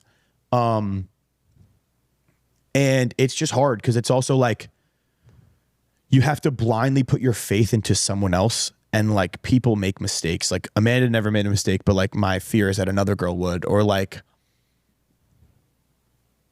it's also like, bro, I feel like if a girl doesn't do social media, it's hard for her to understand what I do and that my job's a real job. And then if she does do social media, it's like, okay, she does social media, but like thousands of guys like feel like they're dating her. Like, think about it like this, Doug. I've paid for an OnlyFans one time in my entire life because it was a joke. I was at the gym. My boy was like, yo, she has an OnlyFans. And I was like, I don't even have an OnlyFans account. And he was like, bro, make one. Like, you got to look at this shit. It was like, watch me ride. Bitch was riding a bike. Fuck you. But that was the only time I ever bought it. But like, bro, people are in relationships with these OnlyFans girls. And like, that's a hard thing to get over. Or it's like, I didn't know about this. What do you mean? Like in a relationship? Like the people that are messaging, like, bro, these guys that buy OnlyFans, they're thinking that they're messaging that girl. It's a fucking Filipino dude. Yeah, no, dead ass, bro. Dead It's ass. like I have friends that run OnlyFans agencies, dog. They are just Filipino guys or like random girls that need to make money and they're just messaging or guys. Shit's And crazy. they know what to say. There's an algorithm for what they have to say. There's like scripts that they say. There's pictures that they say. They have the guys send them money for them to get their nails done. Like, bro, these girls have like hundreds of guys that are in a fake relationship with a guy on the other side of the phone that they think is this girl. So like, It's gross. yeah, it's fucking, but you got to think about it, bro. 10% of guys get with 90% of girls. What are the other 90% of guys supposed to do? It's true. Damn. I like, bro, like I said, I have friends that are girls that do OnlyFans and I'm happy for them, bro. Stack your bread.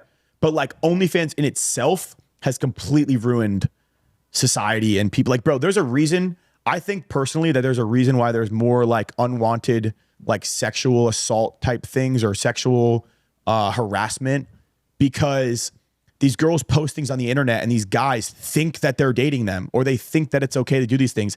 And it's not like I'm obviously not supporting those guys in any way. Like No, any no, sort no, of no, fucking no. weird Yeah. shit is not. I don't stand by that. No. But like it's like that comes with the territory.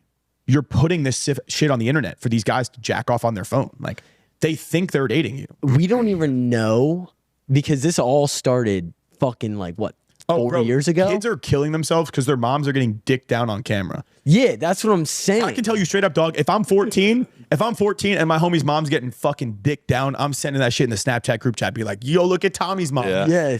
How about all those? Yo, Tommy, your mom's got an ass. I would tap with my fucking 14-inch micro penis, 14-year-old micro penis. How about all those girls that go on OnlyFans and then just it doesn't work? And then we're saying that's like the lowest.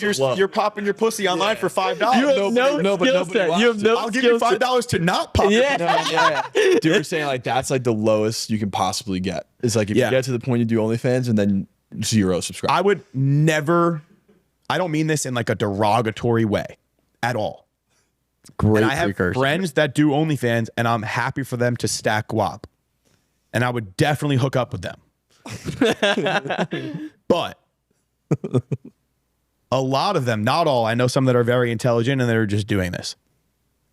A lot of them don't really have much to offer otherwise. They'd be a secretary, they'd be a fucking eyelash specialist. Yep. And they're like, oh, hot as fuck. I can pop the fucking titties online. Yeah. Or I can fucking do eyelashes. And they're like, travel around the world, drive nice cars, guys pay for everything, take trips, make a fuckload of money, get whatever designer bag I want. Show my tits. Yeah. They're going to show their tits. Bro, I know so many girls making hundreds of thousands of dollars a month that are nudes aren't even on the internet. They're in their underwear. I'm like, I can see this shit on Instagram. Yeah, dead ass. That's fucking nuts. Yeah, that'll fuck up. Like, I think that fucks up guys a lot, but I also think that fucks up the dating market. Confidence. I don't watch porn. I don't can't. watch porn, and I can't. very rarely hook up with girls, dog. Like, every once in a while, I'll crank one out or whatever, but like, but bro, jacking off destroys your confidence. It makes you're watching a guy fuck the girl you want to fuck. That's crazy. There's a reason why there's a chair in the corner of a hotel room. It's the cup chair, dog, and you're sitting in that shit through your TV screen. Bro, you're Apple playing that shit onto your TV, cranking one out, thinking that it's you. You're a pussy. That's bro. I can't even like that whole idea. Well, I guess again, people will hear that and they'll go, some dude in Iowa is gonna be like, you don't get it. There's not girls like that out here. You know what I mean? But like, really? Yeah, because they moved to the major cities where guys pay for everything and they're living lavish. Yeah. You're not living lavish in Iowa. No. There's potatoes and corn there. But that's gonna. I don't think we even understand how that's gonna fuck things up. Like, bro, like I don't think divorce rates are like 60%, and it would be way higher if it wasn't for kids or feeling like you couldn't get someone else. Dead ass. True. Dead ass.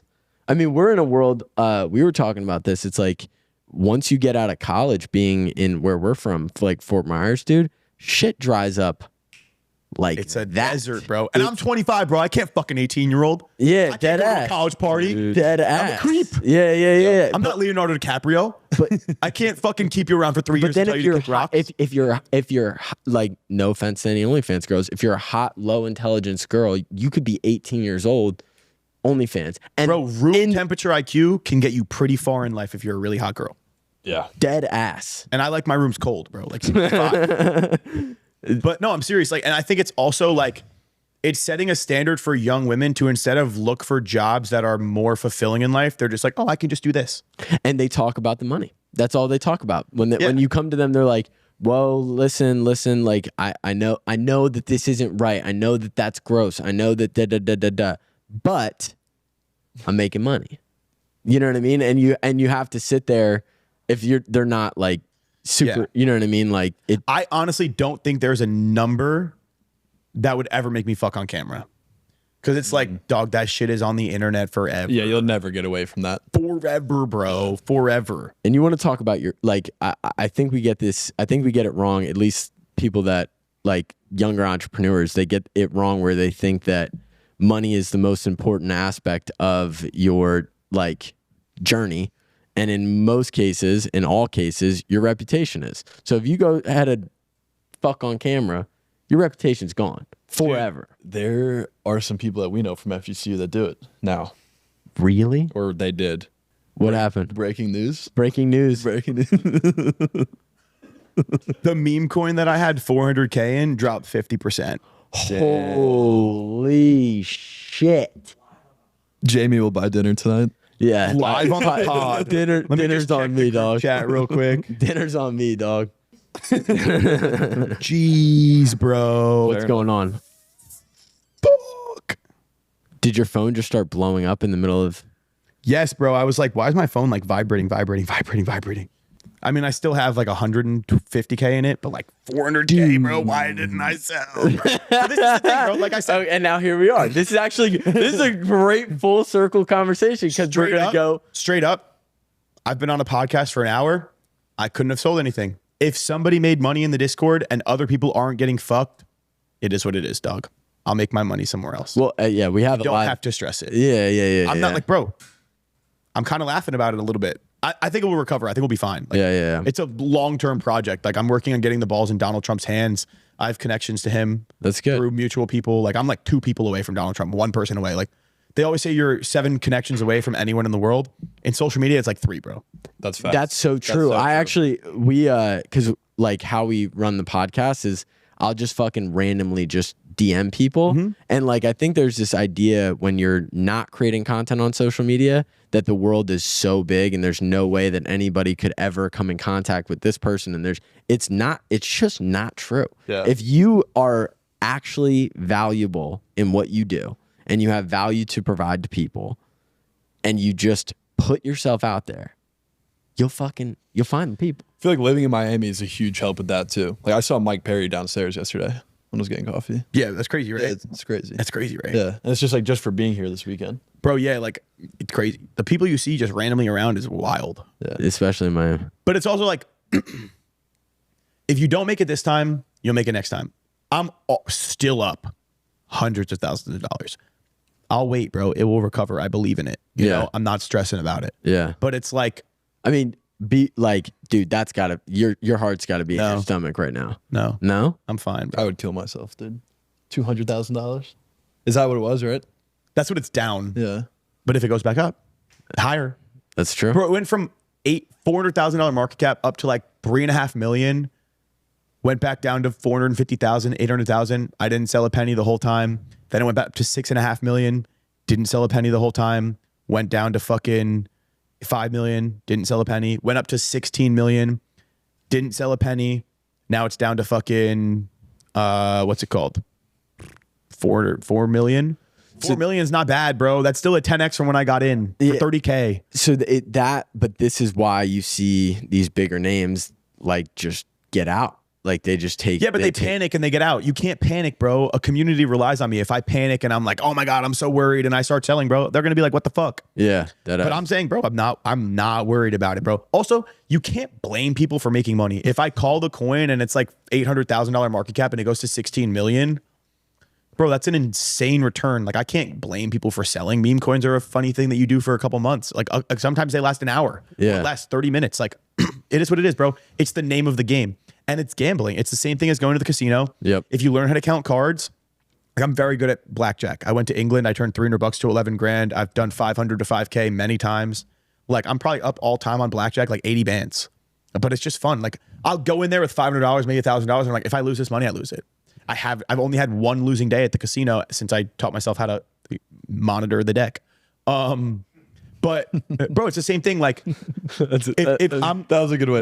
Yeah. But it's like if you stress about these things, like number one, you fuck everyone else over. Which, like I said, bro, I didn't have the money in the first place. I put 30K in the coin. I still have close to 200K in the coin. It's almost impossible for me to lose that initial investment. As long as I get that initial investment out, it's just there, bro. It's just okay. I lost money I never had. Yes, I had it, but I didn't have it. You know? So I couldn't realize those gains. Also, like when you have that much, you have to slowly sell over like hours, bro. If I were to sell the entire $500,000 or $400,000 that I had, it would take me days, bro.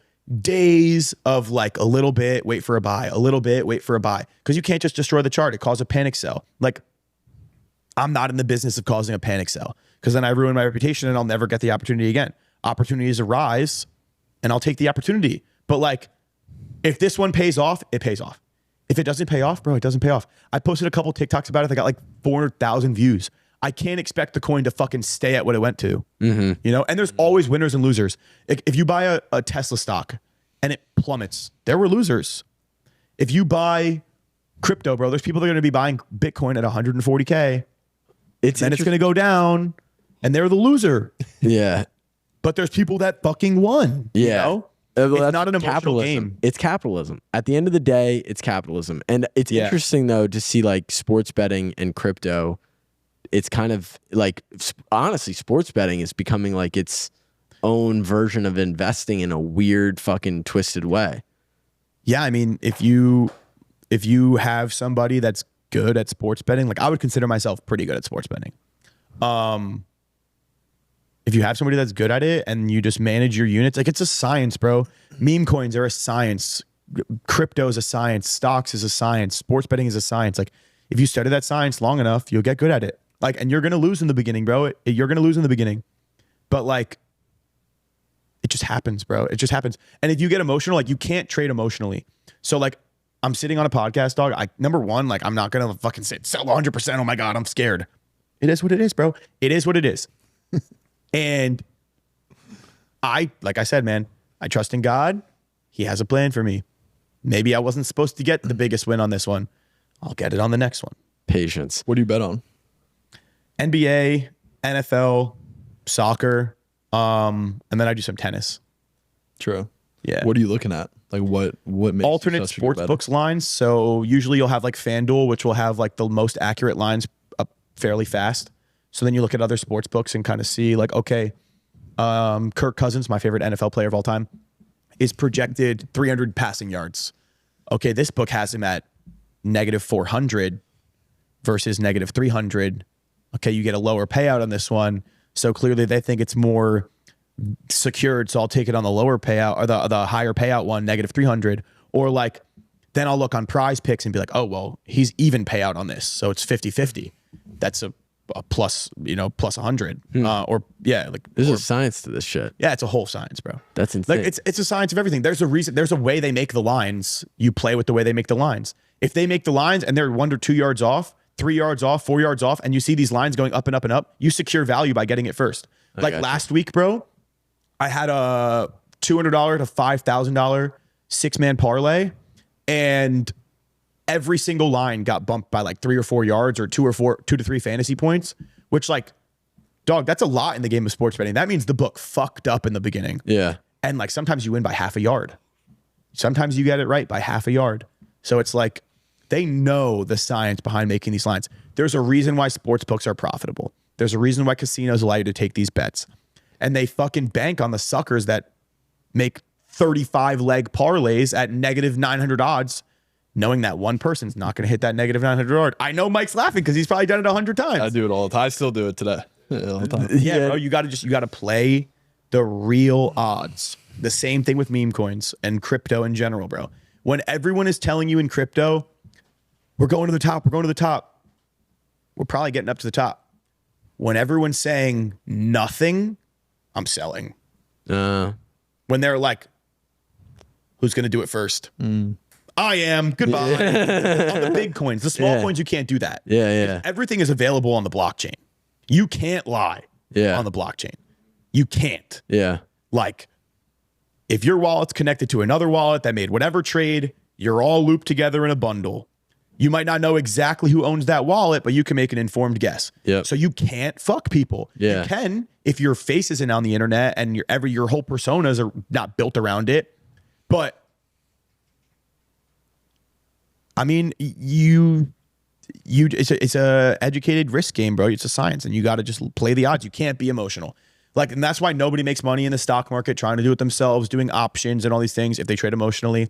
Same thing if you're in a relationship, you get in a fight and you blow up. You don't win, bro, because you're playing too emotionally. It's a completely emotion-free game, which I struggled with for a while, bro. I'm a fucking, number one, I'm kind of a hothead, and I'm also very emotional. Yeah. I'm very outspoken. I'm very loud. I'm very like hands talking. Italian. Yeah, bro, I'm Italian. Yeah, but like on. sometimes you just gotta what's the actual right decision to make here? I can't fuck this up. Be patient. Good things come to those who wait. Relax. Do you meditate and shit? No. You don't meditate? Nah. Dude, I can't, brother. I can't make the voices in my head shut up. That's crazy. But like my own voice. No, like, I know. Like, you know what I mean? Like, I sit there in silence. I'm just like, yo, I can't wait to fucking eat this steak. Yeah. You know what I mean? I'm sitting there like, how does this fucking steak taste? I really want some honey. Please don't eat the whole jar of peanut butter. Like, that's what it is, bro. Yeah. I just can't make my mind silent. That's crazy. So what do you see grit to be? Like, what do you think grit is to you? I think you have a huge opportunity to allow people to have a platform they wouldn't have had. And I think you guys just need to no, I'm saying grit itself. Like, I'm not saying I appreciate I appreciate that. Listen, I'm saying what is the true definition of grit to you? The word grit. The word grit, not the company. I appreciate that. Yeah. No, I appreciate that. I think you can kind of just tie it in with the word like tenacity, where like you just gotta fucking do it. It's the same thing with like, you don't want to do something and you do it anyway. And I feel like it's something in your head that you just have to say to yourself where it's like, do it now. Do it now. Like I wake up in the morning and I'm like, I want to lay in the bed for 30 minutes and scroll on TikTok. And I'm like, no, get up and do it now. Get up and make your fucking coffee, take your fucking shower, get dressed, check the fucking markets, get back to people, answer messages from brand deals, figure these things out, get it done. And if you can't get it done, pay someone to get it done. They'll handle it. Offset the small things so you can focus on the big things. But I feel like it's just like David Goggins is a perfect fucking example. Like bro's running in 120 degree heat, broken feet, fucking 100 miles. And it's just like, they were like, how did you feel about the heat? And he was like, I didn't even notice it. Yeah. And it's just, you have to have it in you to just do it. Yeah. Get it done. Do it. Stop thinking about it. Work for it. And it's like, nobody's going to do it for you. So if you have grit, you have tenacity, you have the unsatiable fucking hunger to be successful, you're going to get it done. And that's why so many people don't run their own businesses. So many people can't do it for themselves because they don't have it, bro. And you can't force someone that doesn't have it to have it. If it's not in them, if you're not born with it, you don't learn it. It's not something you're fucking given. It's something you're 100% born with. And I feel like, bro, you've had it since I've known you, dog. Fucking president of the pledge class, president of the fucking frat, doing whatever you can to fucking get something done. Like, you've been one of the most highly motivated people I've ever known. That's why when you guys hit me up, you're like, you want to run a pod? I was like, yes, I'll run the podcast. You know, I do want to, before we jump off the pod, I want to make it, I was going to text you. I felt like shit because the last conversation me and you had, I was hounding you for dues. And I like actually hate that. No, like bro. Genuinely, I actually hate that because. What do I owe, bro? I'll give it to you. I think it was like $500, but no, that I hated how that shit ended. Bro, yes. Fine, bro. But that's where, you know, in my opinion, I don't even have the same phone. I don't think I have the messages. No, iCloud, because I don't have the same phone either. You can look at it. I literally read it. I was like, this is fucked. I hate this. Nah, it's cool, bro. Like I said, dog. I'm happy to fucking see you guys and see you guys doing well. Dude, yeah, I'm happy we connected again. Yeah, but I feel like when you guys are doing big things, I'm doing big things. Like when people are doing big things, it's very easy to be happy for someone else. And I feel like if you're always thinking like, oh, I want that person to do well, but not as good as me, that's when you fucking really fuck up your life. Yeah, you just have to be happy that somebody's doing well and know that your time is coming. But like, back to the thing I was saying about you guys as grit in general, like I think that if you guys hyper focus on one thing you guys are really good at, which I feel like is getting you guys a platform and giving other people that wouldn't normally have a platform an ability to monetize, you'll fucking cook. So, well, that's literally the whole mission. That's you hit it spot on. Oh, I have. We'll talk about it off. Like the plan that we have for 2025 is literally our whole focus. All I care about is podcasting. I have the data behind podcasting. I can go convince any corporation I want to right now that podcasting and adding that to their whole division in their company. We're talking with our new lawyer who just came on board. She's gonna start teeing up conversations with venture capital and private equity and these different people, because I see the bar stools and I see these different things. I think we're right. I think we're almost there to, that's at least what I want to be. One huge piece of advice that I feel like you guys can really benefit from.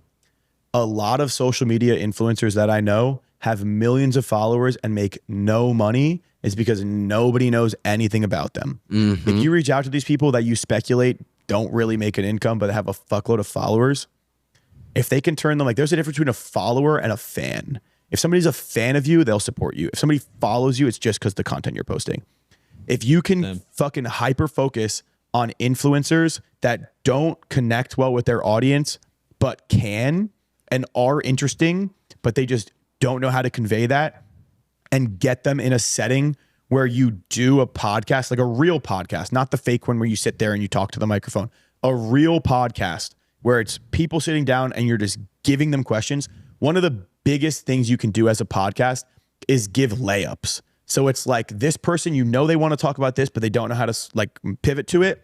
Lay it up for them, put it on a fucking tee, and just let them smack the home run. Like, if you give those people that really struggle to get one in with their audience, and they're going to be like, oh, bro, but it's not getting the same views. Views do not equal monetization, dog. When I had 30K on Instagram, I was making 60K a month. Yeah. And it's literally, those 30,000 people fucked with me, dog, because I was me, and I was always me, and I will always be me. If you can give people that have millions of followers, even if they're getting 20,000 views on those videos and 50 comments of people being like, yo, I appreciate that. Like, thank you for saying that. I felt like I was alone. Like, a lot of young men especially feel like they're alone, dog. I don't talk about shit about my problems, dog. Yeah, that I don't talk about my problems because nobody cares, bro. And that's what you think. Nobody cares. But there's somebody in the same boat as you. And if you can get those people the ability to share with their audience what they're going through, what they went through, and somebody can see themselves in that person, they're 10 times more likely to be able to monetize themselves. And you guys are at the fucking forefront of it. So you take 30% commission on every fucking dollar they make from your revenue. That's crazy. We literally, the guy that just came out of here was an influencer who didn't have any long form content. And again, that's fucking insane. Dude. Short form builds eyes, long form builds community. Yep. Fucking bar. Dude, you're the fucking man. Yeah. Thanks, dog. I appreciate that shit. Dude, for real. Try to be. Dude, you're the fucking man. I appreciate you for coming on. We're going to look back at this conversation 5 years from now. You're going to fucking retire your mom. You're going to be in Bali. Hope so. With a beautiful wife and some kids. Yeah, bro. Next door to you and your brother. Chill. Give me a chick that's chill, bro. Fire. One that doesn't want much. Dude. Thank you, man. Let's grab dinner, bro. Let's go.